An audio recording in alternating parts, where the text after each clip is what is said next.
let's talk about something that is really, really tough.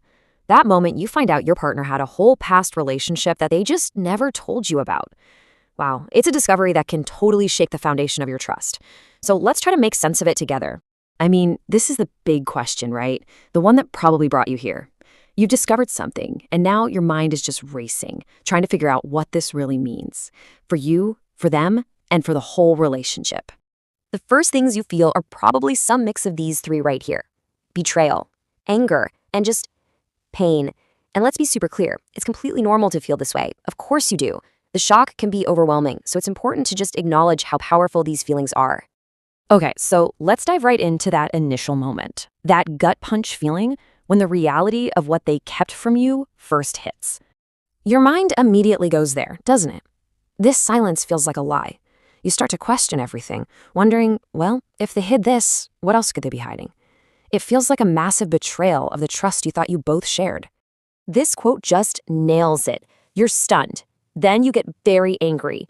You are absolutely not alone in feeling this. It's so disorienting to learn that a whole piece of your partner's story, a story you thought you knew, was just missing all along. But, okay, after that first wave of anger starts to maybe settle down a little, it can really help to take a step back. So now, let's start by questioning the very idea of the past and what role it really plays in your relationship today. This is the first really critical question to ask yourself. And the simple logical answer is no, of course not. What happened happened. It's a closed chapter that existed before your story with them even started. This slide shows the huge mindset shift we're talking about. Your first thought is all personal. They deceived me. But this new perspective creates some distance. Wait a minute, I wasn't even in their life back then.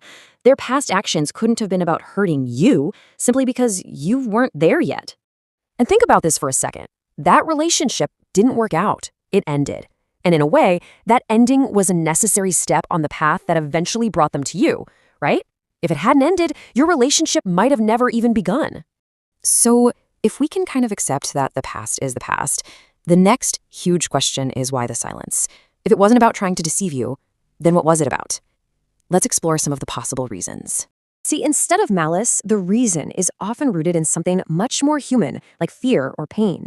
It could be that they're still healing from old wounds themselves, or ironically, they stayed quiet to try and protect you from this exact kind of pain. And maybe, most powerfully of all, they might have been terrified that telling you this part of their history would mean losing you for good. Now, this is a really crucial point because it's so easy to get this wrong. We think, oh, they must not trust me enough to tell me. But what if that's not it at all? What if the fear actually comes from a place of deep love for you and the relationship you've built? This quote really gets to the heart of it. That intense fear of losing someone you really, truly care about can make you do some pretty irrational things, like hiding a part of yourself that you think is ugly or problematic. Their silence might have been a clumsy, totally misguided attempt to just hold on to you. Okay, so we've reframed the past and we've considered their motives. Where do you go from here? Well, the most constructive path forward is to shift your focus away from what was and onto what is. This is the question that can guide you forward. If you can agree that a person is way more than just the sum of their history, then you need a new set of criteria to evaluate your partner and your relationship. And this right here is what you should be focusing on. Not who they were, but who they are right now with you. It comes down to three things: their swabhav, or their core nature, their charitra, or their character. How do they treat you and other people? And their nazariya, their point of view on life, on love, on your future together. These are the qualities that actually define the person you're with today. This is really the essential takeaway. The person you're in a relationship with is the one in front of you today. Their actions, their love, their commitment to you in this present moment, that is the most real, authentic evidence you have.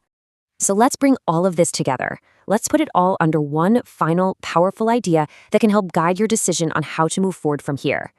It's such a simple truth, but it's one we forget so easily when we're in pain. Your partner isn't perfect, and guess what? Neither are you. We all carry histories, mistakes, and baggage. A true partnership is about navigating all those imperfections together. And ultimately, this is the judgment call you have to make. Is this person at their core a good person? Is your relationship strong? If the answer is yes, then the challenge is to decide if their past is a fundamental deal breaker or if it's a small thing that your love is big enough to overcome. When you strip away all the anger and that feeling of betrayal, you're left with a very basic question. It's not about what they did before you. It's about who they are beside you. And that is the final, most important question of all. It's the one that only you can answer. What weighs more, the history they had without you, or the future you could still build together? Thanks for joining me.